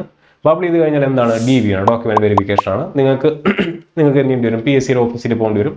നിങ്ങളുടെ തത്തുല്യമായിട്ടുള്ള ഇക്വലന്റ് സർട്ടിഫിക്കറ്റ്, അപ്പം നിങ്ങൾ OBC ക്ലെയിം ചെയ്യുന്നുണ്ടെങ്കിൽ അതിന്റെ സർട്ടിഫിക്കറ്റ്, SC ST ആണെങ്കിൽ അതിന്റെ സർട്ടിഫിക്കറ്റ്, ഇനി നിങ്ങൾ ജനറൽ ആണെന്നുണ്ടെങ്കിൽ നിങ്ങളുടെ വിദ്യാഭ്യാസ യോഗ്യതയുടെ സർട്ടിഫിക്കറ്റ്, ഈ സർട്ടിഫിക്കറ്റ് ഒക്കെ അവിടെ കൊണ്ട് സറണ്ടർ ചെയ്ത് വെരിഫിക്കേഷൻ നടത്തിയതിനു ശേഷം എന്ത് ചെയ്യും, റാങ്ക് ലിസ്റ്റ് പബ്ലിഷ് ചെയ്യും. അതാണ് കേരള PSCയുടെ റിക്രൂട്ട്മെന്റ് പ്രോസസ്സ് എന്ന് പറഞ്ഞാൽ. RRB ഗ്രൂപ്പ് ഡിയുടെ കേസ് എടുക്കുകയാണെന്നുണ്ടെങ്കിൽ ഈ നേരത്തെ പറഞ്ഞ പോലെ PET, PST, മെഡിക്കൽ, DV ഈ ഇത്രയും പ്രോസസ്സ് ഉണ്ട്. ഇവിടെയും CBT ആണ് റാങ്ക് നിശ്ചയിക്കുന്നത്, മറ്റെല്ലാം ക്വാളിഫയിങ് ഇൻ നേച്ചറാണ്. പക്ഷേ ഇവിടെ RRB ഗ്രൂപ്പ് ഡിയുടെ കാര്യത്തിൽ ഒരു കാര്യം എനിക്ക് ആഡ് ഓൺ ചെയ്യണം. ടു ബി ഹോണസ്റ്റ്, RRBയുടെ മെഡിക്കൽ എന്ന് പറയുന്നത് എന്താണ്, ഇച്ചിരി കട്ടി മെഡിക്കലാണ്. പൊതുവെ ഗവൺമെന്റ് എക്സാംസിന് പ്രിപ്പയർ ചെയ്യുന്നതിൽ RRB കണ്ടക്ട് ചെയ്യുന്ന മെഡിക്കൽ എക്സാമിനേഷൻസ് കുറച്ച് കട്ടിയാണ്. അതായത് അവർ കൃത്യമായിട്ട് നിങ്ങളുടെ മെഡിക്കൽ സ്റ്റാൻഡേർഡ്സ് നോക്കും. നിങ്ങൾ അപ്ലൈ ചെയ്ത പോസ്റ്റിന് നിങ്ങൾ എക്സാം ക്ലിയർ ചെയ്താൽ മാത്രം പോരാ, അതിന്റെ മെഡിക്കൽ ക്രൈറ്റീരിയ കൂടെ, മെഡിക്കൽ സ്റ്റാൻഡേർഡ് കൂടെ ക്ലിയർ ചെയ്താൽ മാത്രമേ നിങ്ങൾക്ക് ജോലി കിട്ടുള്ളൂ. അപ്പോൾ എക്സാം ക്വാളിഫൈ ആയതുകൊണ്ട് മാത്രം നിങ്ങൾക്ക് ആ പോസ്റ്റിലേക്ക് അപ്ലൈ ചെയ്യാൻ പറ്റും, അല്ലെങ്കിൽ ആ പോസ്റ്റിൽ നിങ്ങൾക്ക് അപ്പോയിന്റ്മെന്റ് ലെറ്റർ കിട്ടണമെന്നില്ല. അതിന്റെ മെഡിക്കൽ ക്രൈറ്റീരിയ കൂടെ നിങ്ങൾ സാറ്റിസ്ഫൈ ചെയ്യേണ്ട ആവശ്യമുണ്ട്. സോ RRBയുടെ മെഡിക്കൽ കുറച്ച് കട്ടിയാണ്. അപ്പോൾ എക്സാം അപ്ലൈ ചെയ്യുന്നതിന് മുന്നേ നോട്ടിഫിക്കേഷൻ വരും. നോട്ടിഫിക്കേഷൻ വന്നു കഴിഞ്ഞാൽ പോസ്റ്റുകൾ ഏതൊക്കെയാണെന്ന് നമുക്ക് വ്യക്തമാവും, എവിടെയാണ് ഒഴിവുകൾ കൂടുതലുള്ളതെന്ന് നമുക്ക് വ്യക്തമാവും. ആ ഒഴിവുകൾ ഓരോ സോണിൽ അല്ലെങ്കിൽ ഓരോ RRBയിൽ ഏതൊക്കെ പോസ്റ്റാണ് ഒഴിവുള്ളതെന്ന് നമുക്ക് മനസ്സിലാവും. അതിൽ ഏതൊക്കെ പോസ്റ്റിന് എന്തൊക്കെ മെഡിക്കൽ സ്റ്റാൻഡേർഡ് ആണുള്ളതെന്ന് നമുക്ക് നോട്ടിഫിക്കേഷൻ അത് പറയും. അപ്പോൾ ആ പോസ്റ്റിന്റെ മെഡിക്കൽ സ്റ്റാൻഡേർഡ് മനസ്സിലാക്കിക്കൊണ്ട് ആ മെഡിക്കൽ സ്റ്റാൻഡേർഡിന് നിങ്ങൾ എലിജിബിൾ ആണെങ്കിൽ മാത്രമേ ആ പോസ്റ്റിന് നിങ്ങൾ അപ്ലൈ ചെയ്യാവൂ. അല്ലെങ്കിൽ അപ്ലൈ ചെയ്താൽ തന്നെ അതിന് പ്രിഫറൻസ് താഴെ വേണം വെക്കാനായിട്ട്. മനസ്സിലായില്ലേ? അപ്പോൾ അതൊക്കെ നമുക്ക് ഡീറ്റെയിൽ ആയിട്ട് നോട്ടിഫിക്കേഷൻ വന്നതിന് ശേഷമുള്ള ഹൗ ടു അപ്ലൈ വീഡിയോയിലും സോൺ പോസ്റ്റ് അനാലിസിസ് വീഡിയോസിലൊക്കെ നമുക്ക് പറഞ്ഞു തരാവുന്നതാണ്. അത് കണ്ടതിന് ശേഷം എക്സാം അപ്ലൈ ചെയ്യാനായിട്ട് ശ്രദ്ധിക്കുക കേട്ടോ. പല കുട്ടികളും RRB NTPCക്കും RRB JEക്കും നമ്മുടെ ഈ പറഞ്ഞ പോലെയുള്ള പോസ്റ്റ് അനാലിസിസിന്റെയും സോൺ അനാലിസിസിന്റെയും ഒക്കെ വീഡിയോ വരുന്നതിനേക്കാൾ മുന്നേ അപ്ലൈ ചെയ്തിട്ട് പിന്നീട് അപ്ലിക്കേഷൻ ലിങ്ക് സാറേ അപ്ലൈ ചെയ്തപ്പോൾ മാറിപ്പോയി എന്ന് പറഞ്ഞ് വരുന്ന കുട്ടികളുണ്ട്. അപ്പോൾ അത്തരത്തിലുള്ള മണ്ടത്തരങ്ങൾ കാണിക്കാതിരിക്കുക. മനസ്സിലാവുന്നുണ്ടോ? അപ്ലിക്കേഷൻ ലിങ്ക് ഓപ്പൺ ആയിട്ട് കുറച്ച് ദിവസങ്ങൾ നിങ്ങളൊന്ന് വെയിറ്റ് ചെയ്യുക. നമ്മൾ അനാലിസിസ് ഒക്കെ നടത്തി ഏറ്റവും നല്ല സോൺ ഏതാണ്, ഏറ്റവും നല്ല പോസ്റ്റ് ഏതാണ്, നിങ്ങൾ ഏത് തരത്തിലുള്ള ജോലിയാണ് പ്രിഫർ ചെയ്യുന്നതെന്നുണ്ടെങ്കിൽ നിങ്ങളുടെ പ്രിഫറൻസ് അനുസരിച്ചിട്ട് നിങ്ങൾ ഏതൊക്കെ പോസ്റ്റുകൾ, ഏതൊക്കെ സോണുകൾ സെലക്ട് ചെയ്യണം എന്നുള്ളത് എല്ലാം നമ്മൾ ഡീറ്റെയിൽ ആയിട്ട് നിങ്ങൾക്ക് പറഞ്ഞു തരുന്നുണ്ടായിരിക്കും. അപ്പോൾ ആ വീഡിയോസ് ഒക്കെ കണ്ടതിന് ശേഷം അപ്ലൈ ചെയ്തിട്ട് ശ്രദ്ധിക്കുക. RRBയുടെ കാര്യത്തിൽ നിങ്ങൾ ഓൾറെഡി RRB സെലക്ട് ചെയ്ത് കഴിഞ്ഞാൽ ചിലപ്പോൾ പിന്നെ കറക്ഷൻ വിൻഡോ വരുന്ന സമയത്ത് എന്ത് ചെയ്യാൻ പറ്റില്ല, RRB ചേഞ്ച് ചെയ്യാൻ പറ്റില്ല. അപ്പോൾ മറ്റ് വേക്കൻസി കൂടുതലുള്ള വേറെ ഒരു RRB ആണെന്നുണ്ടെങ്കിൽ നിങ്ങൾ സെലക്ട് ചെയ്ത RRB മാറിപ്പോയിട്ടുണ്ടെങ്കിൽ നിങ്ങൾക്ക് പിന്നെ അവിടെ എഡിറ്റ് ചെയ്യാനുള്ള ഓപ്ഷൻ കുറവായിരിക്കും. അപ്പോൾ അത്തരത്തിലുള്ള കാര്യങ്ങളൊക്കെ ശ്രദ്ധിച്ചിട്ട് വേണം അപ്ലൈ ചെയ്യാനായിട്ട്. നോട്ടിഫിക്കേഷൻ വന്ന പാടെ നേരെ കൊണ്ടുപോയി അപ്ലൈ ചെയ്ത് വെക്കരുത്. അപ്പം ഈ രീതിയിൽ റിക്രൂട്ട്മെന്റ് പ്രോസസ്സും നിങ്ങളുടെ മെഡിക്കലും കാര്യങ്ങളൊക്കെ നമുക്ക് നോട്ടിഫിക്കേഷൻ വന്നതിന് ശേഷം ഡീറ്റെയിൽ ആയിട്ടുള്ള മറ്റ് വീഡിയോസിൽ ഡിസ്കസ് ചെയ്യാവുന്നതാണ്. അപ്പോൾ ഇതാണ് റിക്രൂട്ട്മെന്റ് പ്രോസസ്സിന്റെ കാര്യം. ഇവിടെ ഒരു കാര്യം കൂടെ നിങ്ങൾ ശ്രദ്ധിക്കേണ്ടത്, MTS, GD, ഗ്രൂപ്പ് ഡി ഇവിടെയൊക്കെ ലിസ്റ്റിൽ പേരുണ്ടെങ്കിൽ അല്ലെങ്കിൽ റോൾ നമ്പർ ഉണ്ടെങ്കിൽ ജോലി കിട്ടും. കേരള PSC അങ്ങനെയാണോ? അല്ല. 5ഉം 10ഉം റാങ്ക് ലിസ്റ്റിനകത്തുള്ള കുട്ടികളെ നമുക്കറിയാം ഇതുവരെയും ജോലി കിട്ടാത്തവർ. ആൻറ്റിസിപ്പേറ്ററി വേക്കൻസിയാണ്, അഡ്വൈസ് വന്നിട്ടില്ല. ഫസ്റ്റ് റാങ്ക് കിട്ടിയിട്ടുള്ള കുട്ടികൾക്ക് തന്നെ ഇപ്പോൾ റീസെൻ്റ്ലി ലാസ്റ്റ് നടന്നിട്ടുള്ള കേരള PSC കണ്ടക്ട് ചെയ്തിട്ടുള്ള SI ടെസ്റ്റ് തന്നെ എടുത്തു നോക്കുക. നിലവിൽ റൺ ചെയ്യുന്ന ലിസ്റ്റ്, ആ ലിസ്റ്റ് 7 മാസത്തിന് ശേഷമാണ് ഏറ്റവും ആദ്യത്തെ അഡ്വൈസ് വന്നിരിക്കുന്നത്. റാങ്ക് ലിസ്റ്റ് ഉണ്ട്. 1ാം റാങ്കുള്ള കുട്ടിക്ക് ജോലി കിട്ടിയത് റാങ്ക് ലിസ്റ്റ് വന്നിട്ട് 7ാമത്തെ മാസം കഴിഞ്ഞിട്ടാണെന്നുള്ള കാര്യം നിങ്ങൾ മനസ്സിലാക്കുക. അപ്പോൾ കേരള PSC അത്തരത്തിലുള്ള ചില പോരായ്മകൾ ഉണ്ട് റിക്രൂട്ട്മെന്റ് പ്രോസസ്സിൽ. അത് മാത്രമല്ല, ലിസ്റ്റിൽ വന്നാൽ ജോലി കിട്ടുമെന്ന് കേരള PSC ഉറപ്പില്ല. പക്ഷേ ഗ്രൂപ്പ് ഡിയുടെ കേസിലും SSCയുടെ MTSന്റെ കേസിലും MTSന്റെയും GDയുടെയും കേസിൽ അങ്ങനെയല്ല. ലിസ്റ്റിൽ വന്നാൽ ജോലി കിട്ടും. മെഡിക്കൽ കഴിഞ്ഞിട്ടുള്ള ഫൈനൽ ലിസ്റ്റിൽ നിങ്ങളുടെ പേരുണ്ടെങ്കിൽ നിങ്ങൾക്ക് ജോലി കിട്ടിയിരിക്കും. ഓക്കെ, അതാണ് recruitment process. Syllabus difficulty level, അതിൽ SSC MTSന്റെ കാര്യം എടുക്കുകയാണെന്നുണ്ടെങ്കിൽ MTSൽ 4 സബ്ജക്റ്റുകളാണ്: maths, reasoning, general awareness, English. അതിന് ഞാൻ 2 കോളമാക്കി തിരിച്ച്, അല്ലെങ്കിൽ 2 ബോക്സ് ആക്കി തിരിച്ചതിന്റെ കാര്യം എന്ന് പറഞ്ഞാൽ, മാത്സ്, റീസണിങ് എന്ന് പറയുന്നത് സെഷൻ 1 ആയിട്ടാണ് കൺസിഡർ ചെയ്യുന്നത്. ജനറൽ അവയർനെസ്, ഇംഗ്ലീഷ് എന്ന് പറയുന്നതിനെ സെഷൻ 2 ആയിട്ടാണ് അവിടെ എക്സാം കണ്ടക്ട് ചെയ്യുന്നത്. ഈ സെഷൻ 1ന്റെ പ്രത്യേകത എന്ന് പറഞ്ഞാൽ, മാത്സ്, റീസണിങ്ങിന് MTSന്റെ കാര്യത്തിൽ എന്തില്ല, നെഗറ്റീവ് മാർക്ക് ഇല്ല. നേരെ മറിച്ച് ജനറൽ അവയർനെസ്, ഇംഗ്ലീഷ് എന്ന് പറയുന്ന അവിടുത്തെ എന്തുണ്ട്, നെഗറ്റീവ് മാർക്ക് ഉണ്ട്. അപ്പോൾ നെഗറ്റീവ് മാർക്ക് 1 മാർക്കാണ് എവിടെ ഉള്ളത്, ഈ പറയുന്ന ജനറൽ അവയർനെസ്, ഇംഗ്ലീഷ് എന്ന് പറയുന്ന ഭാഗത്തിനകത്ത് MTSന്റെ കാര്യത്തിൽ ഉള്ളത്. GDയുടെ കാര്യം എടുക്കുകയാണെങ്കിൽ GDയിൽ 0.25 ആണ് നെഗറ്റീവ് മാർക്ക്. GDയുടെ കാര്യത്തിൽ GDയിൽ 0.25 ആണ് നെഗറ്റീവ് മാർക്ക്. വിഷയങ്ങൾ ഏതൊക്കെയാണ്? Maths, reasoning, general awareness, English. Kerala PSC conduct ചെയ്യുന്ന എക്സാം എടുക്കുകയാണെന്നുണ്ടെങ്കിൽ വളരെ ഇലാബറേറ്റ് ആയിട്ടുള്ള സിലബസ് തന്നെയാണ്. മാത്സ് ഉണ്ട്, റീസണിങ് ഉണ്ട്, ജനറൽ അവയർനെസ്. ജനറൽ അവയർനെസ് എന്ന് ചുമ്മാ ഞാനിവിടെ എഴുതിയെന്നുള്ളൂ. ജനറൽ അവയർനെസ് എന്ന് പറഞ്ഞാൽ നിങ്ങൾക്ക് അറിയാം, Kerala history, Indian history, world history, 3 history പഠിക്കണം അല്ലേ. Kerala geography, Indian geography, world geography. Indian economy, Kerala economy. Indian polity and constitution, civics, art and culture. ഇത്രയും ഭാഗം GKക്കകത്ത് നിങ്ങൾ കവർ ചെയ്യണം. ഇതിന്റെ പുറത്ത് എന്തും കൂടെ വരും, കറണ്ട് അഫെയർ വരും. പിന്നെ science, physics, chemistry, life science, ഇത് 3 നിങ്ങൾ കവർ ചെയ്യണം. ഇത്രയും വിഷയം GK എന്ന് പറയുന്ന ഒരു ഏരിയയിൽ തന്നെ കവറായി പോകും. ഇനി ഇംഗ്ലീഷ് പഠിക്കണം, മലയാളം പഠിക്കണം അല്ലേ. മലയാളത്തിലെ വാക്യശുദ്ധി, പദശുദ്ധി തുടങ്ങിയ കാര്യങ്ങളൊക്കെ നിങ്ങൾ കേരള PSCയിൽ പഠിക്കണം. സയൻസ് പഠിക്കണം, റീസണിങ്ങും മാത്സും പഠിക്കണം. എന്ന് പറഞ്ഞാൽ ഇത്രയും ഡിഫിക്കൽട്ട് ആയിട്ടുള്ള, ഇത്രയും എലാബറേറ്റ് ആയിട്ടുള്ള ഒരു സംഭവമാണ് കേരള PSC കണ്ടക്ട് ചെയ്യുന്ന LDC പരീക്ഷയ്ക്കുള്ളത്. ഗ്രൂപ്പ് ഡിയുടെ സിലബസ് നോക്കാം. മാത്സ് ഉണ്ട്, റീസണിങ് ഉണ്ട്, ജനറൽ അവയർനെസ് ഉണ്ട്, ജനറൽ സയൻസ് ഉണ്ട്. ഗ്രൂപ്പ് ഡിയിൽ എന്തില്ല? ഗ്രൂപ്പ് ഡിയിൽ ഇംഗ്ലീഷ് എന്ന് പറയുന്ന വിഷയം ഇവിടെ ഇല്ല. ഗ്രൂപ്പ് ഡിയിൽ ഇല്ല. നിങ്ങൾക്ക് maths, reasoning, general awareness, general science പഠിച്ചാൽ നിങ്ങൾക്ക് ഗ്രൂപ്പ് ഡി ക്ലിയർ ചെയ്യാം. എന്ന് പറഞ്ഞാൽ ഈ തന്നിരിക്കുന്ന 4 എക്സാംസിൽ കമ്പാരിറ്റീവ്ലി ഏറ്റവും കുറവ് സിലബസ് എവിടെയാണ്? ഗ്രൂപ്പ് ഡിക്കാണ്. ക്വസ്റ്റ്യൻസിന്റെ ഡിഫിക്കൽട്ടി ലെവൽ നോക്കുകയാണെന്നുണ്ടെങ്കിൽ സയൻസ് ഒഴിച്ച്, ജനറൽ സയൻസ് എന്ന് പറയുന്ന ഒരു ഭാഗം ഒഴിച്ച്, മാത്സ്, റീസണിങ്, ജനറൽ അവയർനെസ്, ഈ 3 ഭാഗവും മറ്റ് എക്സാംസ് ആയിട്ട്, അതായത് MTS ആയിട്ടോ GD ആയിട്ടോ LDC ആയിട്ടോ കമ്പയർ ചെയ്യുമ്പോൾ ഈ 3 ഭാഗവും ഈസിയാണ്. മാത്സ്, റീസണിങ്, ജനറൽ അവയർനെസ് ഈസിയാണ്. ജനറൽ സയൻസ് മാത്രമാണ് ഗ്രൂപ്പ് ഡിയിൽ കുറച്ച് കട്ടി ചോദ്യങ്ങൾ ചോദിക്കുന്നത്, കുറച്ച് പ്രോബ്ലമാറ്റിക് ആയിട്ടുള്ള പ്രോബ്ലംസ് ഇൻക്ലൂഡ് ചെയ്തിട്ടുള്ള ചോദ്യങ്ങൾ ചോദിക്കുന്നത് എവിടെയാണ്? സയൻസിൽ മാത്രമാണ്. അത് ആണ് ഡിഫിക്കൽട്ടി ലെവലുമായിട്ട് ബന്ധപ്പെട്ട് നിങ്ങൾ അറിയേണ്ടത്. ആൻഡ് അവിടെ നെഗറ്റീവ് മാർക്ക് എത്രയാണ്? 0.33 മാർക്കാണ്. കേരള PSCയുടെ പോലെ തന്നെയാണ് RRB കണ്ടക്ട് ചെയ്യുന്ന ഗ്രൂപ്പ് ഡി എക്സാമിനും 0.33 ആണ് നെഗറ്റീവ് മാർക്ക്. പക്ഷേ കമ്പാരിറ്റീവ്ലി സിലബസ് കുറവാണ്. ക്വസ്റ്റ്യൻസ് ചോദിക്കുന്നതിന്റെ സ്റ്റാൻഡേർഡ്, ഡിഫിക്കൽട്ടി ലെവൽ കുറവാണ്. ക്വസ്റ്റ്യൻസ് ചോദിക്കുന്ന സിലബസ് ചെറുതാണ്. ക്വസ്റ്റ്യൻസ് ചോദിക്കുന്ന അതിന്റെ ടഫ്നെസ് എവിടെ കുറവാണ്? ഗ്രൂപ്പ് ഡിക്ക് കുറവാണ്. കേരള PSCയുടെ LDC എന്ന് പറഞ്ഞു കഴിഞ്ഞാൽ ഈ പറയുന്ന 10ാം ക്ലാസ് യോഗ്യതയുള്ള പരീക്ഷകളിൽ ഏറ്റവും ബുദ്ധിമുട്ടുള്ളതാണെന്ന് പറയേണ്ടി വരും. അതിന്റെ കാരണം എന്ന് പറയുന്നത് ചോദിക്കുന്ന ചോദ്യങ്ങൾ കട്ടിയുള്ളതാണ്, സ്റ്റേറ്റ്മെന്റ് ടൈപ്പ് ക്വസ്റ്റ്യൻസ് ആണ്, എക്സാമിനേഷന് നിങ്ങൾക്ക് കിട്ടുന്ന ടൈം കുറവാണ്. പിന്നെന്താണ് പ്രത്യേകത എന്ന് പറഞ്ഞു കഴിഞ്ഞാൽ സിലബസ് അങ്ങേയറ്റം ഇലാബറേറ്റ് ആണ്. അപ്പോൾ ഒരുപാട് സിലബസ് നിങ്ങൾക്ക് പഠിക്കേണ്ടി വരും.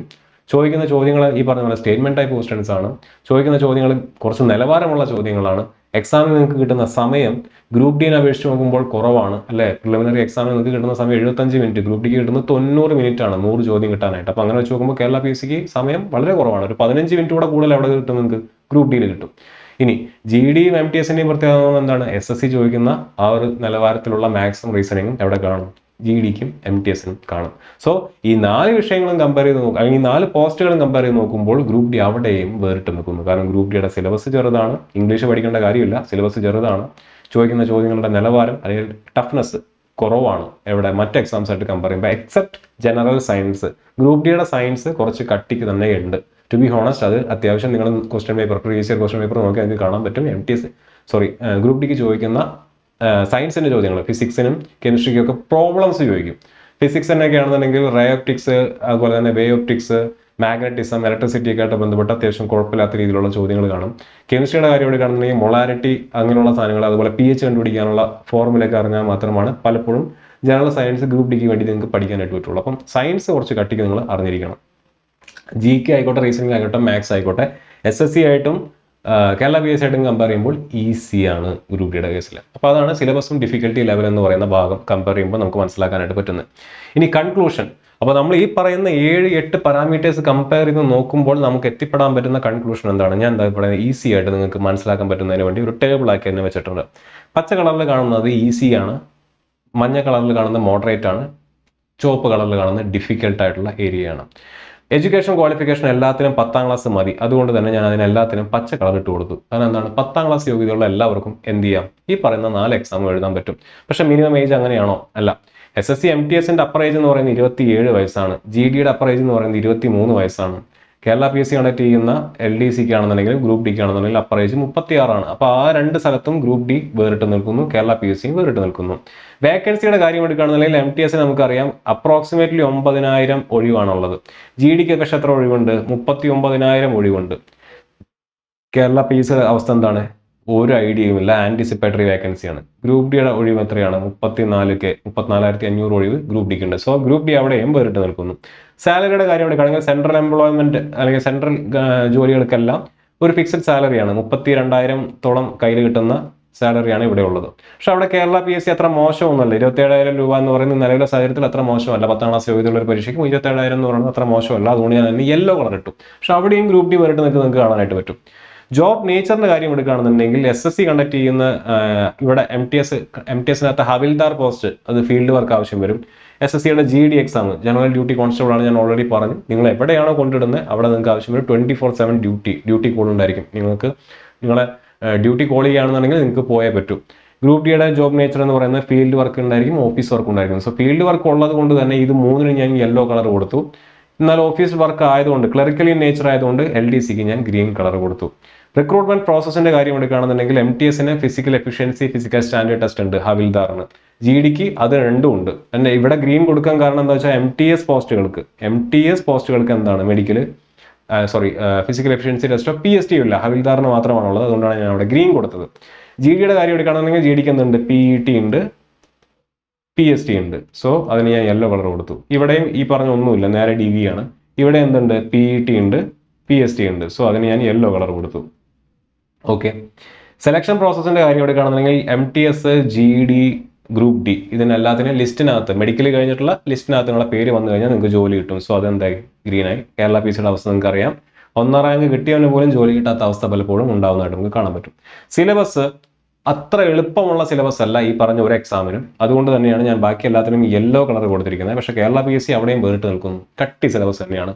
നിങ്ങൾക്ക് മാത്സ് പഠിക്കണം, റീസണിങ് പഠിക്കണം, 2 ഭാഷകൾ പഠിക്കണം, ഇംഗ്ലീഷും പഠിക്കണം, മലയാളം പഠിക്കണം. അതിനുശേഷം GKക്കകത്ത് ഹിസ്റ്ററിക്കകത്ത് Kerala history, Indian history, world history, ജോഗ്രഫിക്കകത്ത് Kerala geography, Indian geography, world geography, Indian polity and constitution, civics, science, അല്ല ഇത്രയും art and culture, current affairs, ഇത്രയും ഭാഗമാണ് GK എന്ന് പറഞ്ഞിട്ട് നിങ്ങൾ അവിടെ പഠിച്ചിട്ടുണ്ടെങ്കിൽ വരുന്നത്. പക്ഷേ ബാക്കിയുള്ള സിലബസിൽ അത്രയില്ല.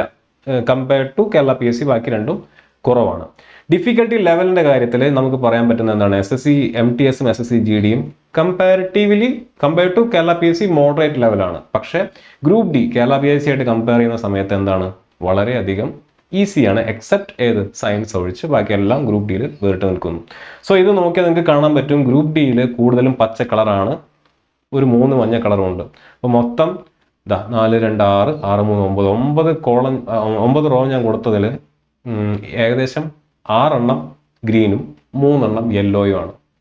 പക്ഷേ കേരള PSC നോക്കി കൂടുതലും ചുവപ്പ് കാണാൻ പറ്റും. GDയിലും MTSലും ഒക്കെ എന്തുണ്ട്? ചുവപ്പും മഞ്ഞയുണ്ട്. ഇതിനർത്ഥം എന്താ? ഇതിനർത്ഥം ഞാൻ നേരത്തെ ഫസ്റ്റ് പറഞ്ഞ നമ്മുടെ പോയിന്റ്, എന്തുകൊണ്ട് ഗ്രൂപ്പ് ഡി 10ാം ക്ലാസ് യോഗ്യതയുള്ള 36 വയസ്സ് വരെ ഉള്ള ആളുകൾക്ക് അപ്ലൈ ചെയ്യാൻ പറ്റുന്ന 32,500ഓളം ഒഴിവുകളുള്ള കമ്പാരിറ്റീവ്ലി ഈ പറയുന്ന പോലെ ഓഫീസ് വർക്കും ഫീൽഡ് വർക്കുമുള്ള സാലറി 32,000 കയ്യിൽ കിട്ടുന്ന കുറച്ചുകൂടെ ഷോർട്ട് സിലബസും സിമ്പിൾ ക്വസ്റ്റ്യൻസും ചോദിക്കുന്ന റിക്രൂട്ട്മെന്റ് പ്രോസസ്സിനകത്താണെന്നുണ്ടെങ്കിലും അത്ര കണ്ട് കട്ടിയില്ലാത്ത സിംഗിൾ സ്റ്റേജ് കമ്പ്യൂട്ടർ ബേസ്ഡ് ടെസ്റ്റിലൂടെ കണ്ടക്ട് ചെയ്യുന്ന ഒരു എക്സാമാണ് ഗ്രൂപ്പ് ഡി എന്ന് പറയുന്നത്. ഇത് ഈ വർഷം നിങ്ങൾ അപ്ലൈ ചെയ്യണമെന്ന് പറയുന്നതിന്റെ കാരണം ഞാൻ നേരത്തെ പറഞ്ഞ പോലെ 33 മുതൽ 36 വയസ്സ് വരെയുള്ളവർക്ക് ഇതാണ് സുവർണാവസരം. കാരണം എന്താണ്? അടുത്ത വർഷം 2025 നോട്ടിഫിക്കേഷൻ ഇട്ട് 26 എക്സാം കണ്ടക്ട് ചെയ്യുന്ന സമയത്ത് 33 വയസ്സായിരിക്കും അപ്പർ ഏജ് ലിമിറ്റ് എന്ന് പറയുന്നത്. ഈ വർഷം മാത്രമാണ് 3 വർഷം എക്സ്ട്രാ ഏജ് റിലാക്സേഷൻ കിട്ടാനുള്ള സാധ്യതയുള്ളത്. അപ്പോൾ അങ്ങനെയുള്ള ഒരു എക്സാമാണ് ഗ്രൂപ്പ് ഡി. അപ്പോൾ ഇതിൽ നിന്നും വ്യക്തമാണ് ഗ്രൂപ്പ് ഡി എന്ന് പറയുന്ന എക്സാം നിങ്ങൾ 10ാം ക്ലാസ് യോഗ്യതയുള്ളവരാണെന്നുണ്ടെങ്കിൽ ഗ്രൂപ്പ് ഡി എന്ന് പറയുന്ന എക്സാം എന്തുകൊണ്ട് വേറിട്ട് നിൽക്കുന്നു, എന്തുകൊണ്ട് നീ എക്സാമിന് അപ്ലൈ ചെയ്യണം എന്നുള്ളത് വ്യക്തമായി കാണുമെന്ന് വിശ്വസിക്കുന്നു. ഓക്കെ, അപ്പോൾ നമ്മൾ എന്തുകൊണ്ട് ഗ്രൂപ്പ് ഡി എന്നുള്ളതിന് ഉത്തരമായി. അത് ഉത്തരം കിട്ടി നമ്മൾ എന്താ ചെയ്യേണ്ടത്? What next? ഇനി എന്താ ചെയ്യേണ്ടത്? ഗ്രൂപ്പ് ഡി എക്സാം വേറിട്ട് നിൽക്കുന്നു എന്നുള്ള കാര്യം വ്യക്തമായി. നമുക്ക് എന്ത് ചെയ്യണം? പഠിച്ചു തുടങ്ങണം അല്ലേ? അപ്പോൾ ഗ്രൂപ്പ് ഡി എന്ന് പറയുന്ന എക്സാം നിങ്ങൾ പഠിച്ചു തുടങ്ങേണ്ട സമയം അതിക്രമിച്ചു. നോട്ടിഫിക്കേഷൻ ഈ മാസം തന്നെ വരും. ഈ എക്സാം 5 മാസത്തിനകത്ത് എന്തായാലും എക്സാം ഉണ്ടായിരിക്കും. കഴിഞ്ഞ 2019 കണക്ക് വെച്ചിട്ട് 1.89 എന്ന് പറഞ്ഞാൽ 1,89,00,000 ആളുകൾ അപ്ലൈ ചെയ്ത എക്സാം ആയിരുന്നു കഴിഞ്ഞ വട്ടത്തെ ഗ്രൂപ്പ് ഡി എന്ന് പറയുന്നത്. ഇത്തവണ വേക്കൻസി കുറവായതുകൊണ്ട് അത്ര വേണ്ട അപ്ലിക്കേറ്റ്സ് ഉണ്ടാവണം എന്ന് നിർബന്ധമില്ല. സ്റ്റിൽ ആളുകളുടെ എണ്ണം കൂടാം, അല്ലെങ്കിൽ അത്യാവശ്യം കോമ്പറ്റീഷനുള്ള, അത്യാവശ്യം ആളുകൾ അപ്ലൈ ചെയ്യുന്ന, അത്യാവശ്യം ഒഴിവുള്ള ഒരു പോസ്റ്റ് ആയതുകൊണ്ട് തന്നെ വാട്ട് നെക്സ്റ്റ് എന്നുള്ള ചോദ്യത്തിന് ഒരേ ഒരു മറുപടി ഉള്ളൂ: പഠിച്ചു തുടങ്ങുക എന്നുള്ളത്. ഓക്കെ, ഇനി ഈ വീഡിയോ കാണുന്നതിൽ പല കുട്ടികളും NTPC അണ്ടർ ഗ്രാജുവേറ്റ് എക്സാമും NTPC ഗ്രാജുവേറ്റ് എക്സാമും ഒക്കെ പ്രിപ്പയർ ചെയ്തുകൊണ്ടിരിക്കുന്നവരായിരിക്കും. ഞാൻ ഓൾറെഡി NTPC വേഴ്സസ് ഗ്രൂപ്പ് ഡിക്ക് ഒരു വീഡിയോ ചെയ്തിട്ടുണ്ട്, ഞാൻ നിങ്ങളോട് പറഞ്ഞത് പോയി കാണുക. അപ്പോൾ NTPC പഠിച്ചുകൊണ്ടിരിക്കുന്ന കുട്ടികളാണ്, NTPC അപ്ലൈ ചെയ്തിട്ട് പഠിച്ചുകൊണ്ടിരിക്കുന്ന കുട്ടികളാണെന്നുണ്ടെങ്കിൽ NTPCയുടെ കൂടെ തന്നെ നിങ്ങൾക്ക് എന്ത് ചെയ്യാം? ഗ്രൂപ്പ് ഡി കൂടെ പ്രിപ്പയർ ചെയ്യാം. അതിന് വേണ്ടിയിട്ട് നമ്മുടെ സ്കോർ ടീം നിങ്ങൾക്ക് വേണ്ടി NTPC plus group D batch തുടങ്ങിയിട്ടുണ്ട്. ബണ്ടിൽ കോഴ്സ് നമുക്ക് അവൈലബിൾ ആണ്. നിങ്ങൾക്ക് അത്തരത്തിൽ NTPCയുടെ കൂടെ തന്നെ ഗ്രൂപ്പ് ഡി പഠിച്ചു പോകാൻ താല്പര്യമുള്ള കുട്ടികളാണെന്നുണ്ടെങ്കിൽ എന്ത് ചെയ്യാം? ഈ കോഴ്സ് നിങ്ങൾക്ക് എടുക്കാവുന്നതാണ്. ഈ കോഴ്സിലേക്കുള്ള അഡ്മിഷൻ ഓൾറെഡി ഓപ്പൺ ആണ്. കോഴ്സ് നിങ്ങൾക്ക് എടുക്കാവുന്നതാണ്. ഓക്കെ, അപ്പോൾ ഇവിടെ NTPCയും ഗ്രൂപ്പ് ഡിയും നിങ്ങൾക്ക് ഒരുമിച്ച് കവറായി പോകും. ആദ്യം വരുന്ന എക്സാം ഏതാണ്? NTPC ആണ്. അപ്പോൾ NTPC ലെവലിൽ നിങ്ങൾ ആദ്യം തന്നെ പ്രിപ്പയർ ചെയ്യും. NTPC എക്സാം കഴിഞ്ഞ് അതിന് വേണ്ടിയിട്ട് അത്രയും ഡീറ്റെയിൽ NTPCയുടെ കമ്പാരിസൺ വീഡിയോ കണ്ടവർക്ക് അറിയാൻ പറ്റും. ജനറൽ അവയർനെസിന്റെ കമ്പാരിസൺ നിങ്ങൾ കണ്ടു കാണിരിക്കും അതിനകത്ത്. അപ്പോൾ NTPCക്ക് വേണ്ടിയിട്ടുള്ള GK ഒക്കെ അത്രയും ഡീറ്റെയിൽ ആയിട്ട് പഠിച്ചിരിക്കുമ്പോൾ അത് കഴിഞ്ഞിട്ട് വരുന്ന ഗ്രൂപ്പ് ഡിയിൽ GK എന്ന് പറയുന്ന ഭാഗം എന്തായിരിക്കും? വളരെ ഈസി ആയിരിക്കും. So NTPC plus group D ബാച്ചിന്റെ ഒരു പ്രത്യേകത എന്ന് പറഞ്ഞു കഴിഞ്ഞാൽ GK വളരെയധികം സ്ട്രോങ് ആയിരിക്കും. NTPC കഴിഞ്ഞാൽ നിങ്ങൾക്ക് കൂടുതൽ ഫോക്കസ് അവിടെ കൊടുക്കാം. ഈ പറഞ്ഞ പോലെ മാത്സിനും റീസണിങ്ങിനും സയൻസിനും കൊടുത്തുകൊണ്ട് നിങ്ങൾക്ക് പ്രിപ്പയർ ചെയ്യാവുന്നതാണ്. അപ്പോൾ സോ NTPCയും ഗ്രൂപ്പ് ഡിയും ഒരേപോലെ പ്രിപ്പയർ ചെയ്ത് പോകാൻ പറ്റുന്ന ഒരു ബാച്ചാണ് ഈ പറയുന്ന NTPC plus group D batch. അപ്പം താല്പര്യമുള്ളവർക്ക് ഈ പറഞ്ഞ പോലെ NTPC അപ്ലൈ ചെയ്തിട്ട് NTPCയുടെ കൂടെ തന്നെ ഗ്രൂപ്പ് ഡി പഠിക്കാൻ താല്പര്യമുള്ളവർക്ക് എന്ത് ചെയ്യാം? ഈ ബാച്ചിൽ ജോയിൻ ചെയ്യാവുന്നതാണ്. ഇനി നിങ്ങൾ NTPC എക്സാം അപ്ലൈ ചെയ്യാൻ വിട്ടുപോയവരാണ്, മറന്നവരാണെന്നുണ്ടെങ്കിൽ നിങ്ങൾക്ക് എന്ത് ചെയ്യാം? നമ്മുടെ സക്സസ് ബാച്ച് എന്ന് പറയുന്ന ഗ്രൂപ്പ് ഡിയുടെ ബാച്ചിൽ ജോയിൻ ചെയ്യാവുന്നതാണ്. ഈ ബാച്ച് ഓൾറെഡി അഡ്മിഷൻ സ്റ്റാർട്ട് ചെയ്ത് നമ്മുടെ ക്ലാസ്സുകളൊക്കെ സ്റ്റാർട്ട് ചെയ്തിട്ടുള്ളതാണ്. നിങ്ങൾക്ക് താല്പര്യം ഉണ്ടെങ്കിൽ നിങ്ങൾക്ക് ഈ ബാച്ചിലും എന്ത് ചെയ്യാം? ജോയിൻ ചെയ്യാവുന്നതാണ്. നോട്ടിഫിക്കേഷൻ വന്ന മുറയ്ക്ക് നമുക്ക് നമ്മുടെ അടുത്ത ബാച്ചിൽ നമ്മൾ ലോഞ്ച് ചെയ്യുന്നതായിരിക്കും ഗ്രൂപ്പ് ഡിക്ക് വേണ്ടിയിട്ട്. അപ്പോൾ നിങ്ങൾക്ക് ഓൾറെഡി ഗ്രൂപ്പ് ഡി പഠിച്ചു തുടങ്ങാൻ താല്പര്യമുണ്ട്, നിങ്ങൾ NTPCക്ക് വേണ്ടി പ്രിപ്പയർ ചെയ്തിട്ടില്ല, അല്ലെങ്കിൽ NTPC അപ്ലൈ ചെയ്യാത്ത കുട്ടികളാണെന്നുണ്ടെങ്കിൽ, ഗ്രൂപ്പ് ഡി മാത്രമാണ് നിങ്ങൾക്ക് പഠിക്കാൻ ഉദ്ദേശം എന്നുണ്ടെങ്കിൽ നിങ്ങൾക്ക് നമ്മുടെ സക്സസ് ബാച്ചിനകത്തും എന്ത് ചെയ്യാവുന്നതാണ്? ജോയിൻ ചെയ്യാവുന്നതാണ്. സോ ഇതാണ് ഈ പറയുന്ന വൈ ഗ്രൂപ്പ് ഡി എന്നുള്ളതിൻ്റെ കൺക്ലൂഷൻ എന്ന് പറയുന്നത്. LDC ആയിട്ട് കമ്പയർ ചെയ്യുമ്പോഴും GD ആയിട്ട് കമ്പയർ ചെയ്യുമ്പോഴും MTS ആയിട്ട് കമ്പയർ ചെയ്യുമ്പോഴും ഗ്രൂപ്പ് ഡി എന്ന് പറയുന്ന എക്സാം നിങ്ങൾക്കൊരു സുവർണ്ണ അവസരമാണ്. ഈ അവസരം പാഴാക്കാതിരിക്കുക. ഞാൻ നേരത്തെ പറഞ്ഞ പോലെ ഒരു സർക്കാർ ജോലിയാണ് നിങ്ങളുടെ ഉദ്ദേശം എന്നുണ്ടെങ്കിൽ ഈ പറഞ്ഞ പോലെ കുടുംബത്തിനൊരു അത്താണിയാവുക, നല്ല ശമ്പളമുള്ള ഒരു ജോബ് സെക്യൂരിറ്റി ഉള്ള, സോഷ്യൽ സ്റ്റാറ്റസ് ഉള്ള ഒരു ജോലി ലക്ഷ്യം വെക്കുന്നവരാണ് നിങ്ങളെന്നുണ്ടെങ്കിൽ, അല്ലാതെ നിങ്ങൾ ഈ വീഡിയോ കണ്ടുകൊണ്ടിരിക്കുന്നതിൻ്റെ അർത്ഥമില്ലല്ലോ. സോ അങ്ങനെയുള്ളവരാണെന്നുണ്ടെങ്കിൽ സമയം പാഴാക്കാതെ RRB വിളിക്കാൻ പോകുന്ന ഗ്രൂപ്പ് ഡി എക്സാമിന് വേണ്ടി പ്രിപ്പയർ ചെയ്യുക. അതേ യോഗ്യതയുള്ള മറ്റ് എക്സാംസിൽ നിന്നും ഗ്രൂപ്പ് ഡി വേറിട്ട് നിൽക്കുന്നത് എന്തുകൊണ്ടാണെന്നുള്ളത് ഈ വീഡിയോയിലൂടെ നിങ്ങൾക്ക് മനസ്സിലായി കാണുമെന്ന് വിശ്വസിക്കുന്നു. ഗ്രൂപ്പ് ഡി നോട്ടിഫിക്കേഷൻ വരുന്ന മുറയ്ക്ക് നോട്ടിഫിക്കേഷനകത്ത് കൊടുത്തിട്ടുള്ള കാര്യങ്ങളായിട്ട് വെച്ചുകൊണ്ട് ഒരു നോട്ടിഫിക്കേഷൻ ഔട്ട് വീഡിയോ, എക്സാമിന് എങ്ങനെ അപ്ലൈ ചെയ്യണം എന്നുള്ളതിന് ഹൗ ടു അപ്ലൈ വീഡിയോ, ഏത് സോണും ഏത് പോസ്റ്റും സെലക്ട് ചെയ്യണം എന്നുള്ളതിന് സോൺ അനാലിസിസ്, പോസ്റ്റ് അനാലിസിസ് തുടങ്ങിയ വീഡിയോസ് എല്ലാം നമ്മൾ ചെയ്യുന്നുണ്ടായിരിക്കും. നമ്മുടെ ചാനൽ ആദ്യമായിട്ട് കാണുന്ന കുട്ടികളാണെന്നുണ്ടെങ്കിൽ ഈ ചാനൽ സബ്സ്ക്രൈബ് ചെയ്യുക. നമുക്ക് അടുത്തൊരു വീഡിയോയിൽ വീണ്ടും കാണാം.